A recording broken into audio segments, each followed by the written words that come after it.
একটা কথা বলে আমরা দ্রুত এগিয়ে যাচ্ছি। রাসূল সাল্লাল্লাহু আলাইহি সাল্লামকে জিজ্ঞাসা করা হলো, আল্লাহর নবী, একজন স্বামী তার স্ত্রীর উপরে কি কি দায়িত্ব পালন করবে, কি করতে পারে একজন স্বামী তার স্ত্রীর? এবার আপনার পালা আসলো। তখন আল্লাহ রাসূল বলছেন, এক আতেমা মাতায়েমতা, তুমি যে মানের খাও বউকে সে মানের খাওয়াবা। দুই ফাকসু আমাত্তা সাইতা, তুমি যে মানের কাপড় পরো বউকে সে মানের পরাবা। তিন অলা তুকাব্বে, বউকে কটু কথা বলো না, বলেও কোনোদিন স্ত্রীকে গালি দিবেন না। অমুকের বাচ্চা, অমুকের বেটি, অমুক, মুখ খুলবেন না। এই ছেলে, তোমার স্বভাব পরিবর্তনের জন্য এসেছি, আল্লাহ তোমার স্বভাবকে পরিবর্তন করুক। বেটা দিন রাত তো স্ত্রীকে গালি দাও কেন? তোমার মুখ খারাপ কেন অত? মেয়ে রাস্তায় পড়ে আছে। মেয়ে মানুষ অনেক দামি। কিছু বোকা মহিলার কারণে আজকে মেয়েদের অবস্থা এই। মেয়ে অনেক দামি জিনিস। পৃথিবীতে এমন কোনো জিনিস নাই যেখানে শান্তি তৃপ্তি হতে পারে নারী ছাড়া। পৃথিবী এমন কোনো বিছানা নাই সেই বিছানায় শুয়ে শান্তি পেতে পারে মানুষ স্ত্রী ছাড়া। পৃথিবীতে এমন কোনো খাদ্য নাই যে খাদ্য খেয়ে মানুষ শান্তি তৃপ্তি পেতে পারে স্ত্রী ছাড়া।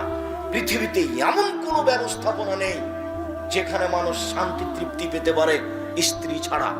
স্ত্রী হচ্ছে পৃথিবীতে আল্লাহর পক্ষ থেকে দেওয়া শান্তি তৃপ্তির ব্যতিক্রম জিনিস।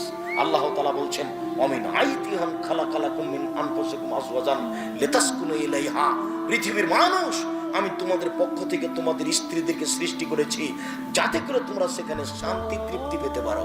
ও হলো শান্তির বস্তু, ও হচ্ছে তৃপ্তির বস্তু, ও হচ্ছে আনন্দের বস্তু, সর্ব ধরনের কল্যাণের সুবিধার বস্তু ও। তাহলে তুমি গালি দাও কোন লজ্জায়? তোমাকে তো আমি বলেছি জীবনে তুমি কোনোদিন বলবে না তোমার ঠোঁটটা মোটা। একবার যদি ঠোঁট মোটা বলো তাহলে তোমাকে 10 বছর ভালোবাসবে না। ভুলেও তুমি বলবে না তোমার রংটা কালো। একবার যদি রং কালো বলো তাহলে মনটা ছোট হয়ে যাবে, 10 বছর যাবত তোমাকে ভালোবাসবে না। তুমি খালি বলো তোমার মতো কোনো ভালো মেয়ে দেখি না, তুমি আমার চোখে সবচেয়ে সুন্দরী, তোমার চাল চলন আমার কাছে খুবই ভালো, প্রশংসা করো, সারা রাত পা টিপে দিবে। একটু প্রশংসার ভিখারি তুমি মুখ খারাপ করো কেন? শোনো সম্মানিত দিনী ভাই বোন, সবাইকে বলছে, মুরব্বী আপনাকে বলছে, আপনারও স্বভাব ভালো নয়। ছেলে মেয়ে বড় হয়ে গেছে, বৌমা বাড়িতে, তারপর আপনার একটু লজ্জা হয় না? মুখ খারাপ। আস্তাগফিরুল্লাহ তো বলে আল্লাহ তোমার দরবারে তওবা করছি, আমি আর কোনোদিন স্ত্রীকে গালি দেব না। এই কথা বলে উঠবেন, মুখ খারাপ করবেন না কোনোদিন। আর মুখ খারাপের কথার উপরে ফেরেশতা আমিন বলেন। পরিবারটা এরকম হয়ে গেছে, আপনি বুঝতে পারেন না কেন আপনি মুখ খারাপ করবেন? খবরদার কটু কথা বলবো না। 4 বউয়ের মুখের উপরে মারবা না, মারাই যদি লাগে কোনো সময় মুখের উপরে মারবা না। 5 এটা জরুরি, ওয়ালা তাতরুকা ইল্লা ফিল বাইতে, তুমি তোমার বউকে তোমার বাড়ি ছাড়া কোথাও যেতে দিবা না। তোমার বউকে তোমার বাড়ি ছাড়া কোথাও থাকতে দিবা না। ও চাচির বাড়ি যেতে পাবে না, ও খালার বাড়ি যেতে পাবে না, ও ফুফুর বাড়ি যেতে পাবে না, ও মায়ের বাড়ি যেতে পাবে না। জরুরি প্রয়োজন ছাড়া বাড়ি ত্যাগ করতে পাবে না। যদি চাই তাহলে আপনাকে যেতে হবে। ভুলেও কোনোদিন বিবাহের বাড়িতে যায় না যেন। বিবাহের বাড়িতে গেলে স্বামীর সংখ্যা বেশি হয়ে যায়। কাজেই ভুলেও কোনোদিন বিবাহের বাড়ি যেতে দিবেন না। আত্মীয় স্বজন দাওয়াত করেছে, ঠিক আছে আমি আসবো, আমার ছেলেরা যাবে, আপনার বউ যাবে না। একটু পুরুষ হতে শিখেন, একটু পুরুষ। ওই যে ছোট ব্লাউজ পরে আছে ওটা আমার বউ,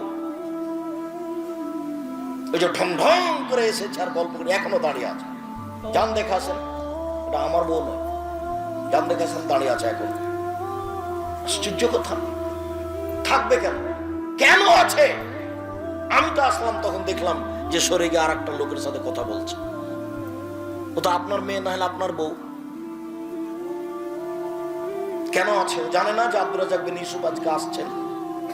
কোন সাহসে যায়, কোন সাহসে কথা বলে, হিসাব পায় না। নিজেকে পুরুষ মনে করিয়েন।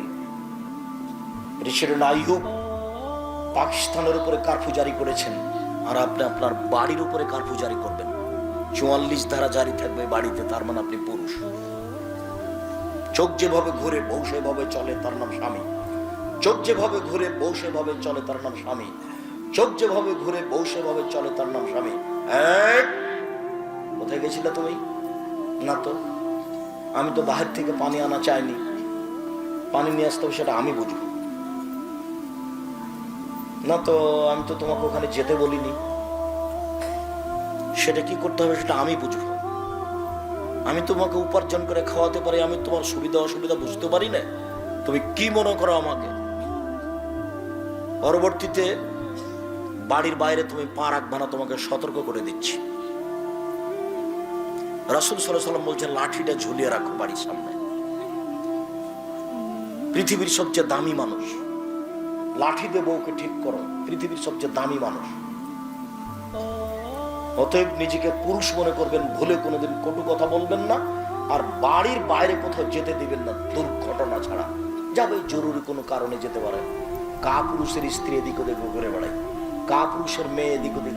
ইস্তেগফার এই শব্দটা বেশি ব্যবহার করবেন।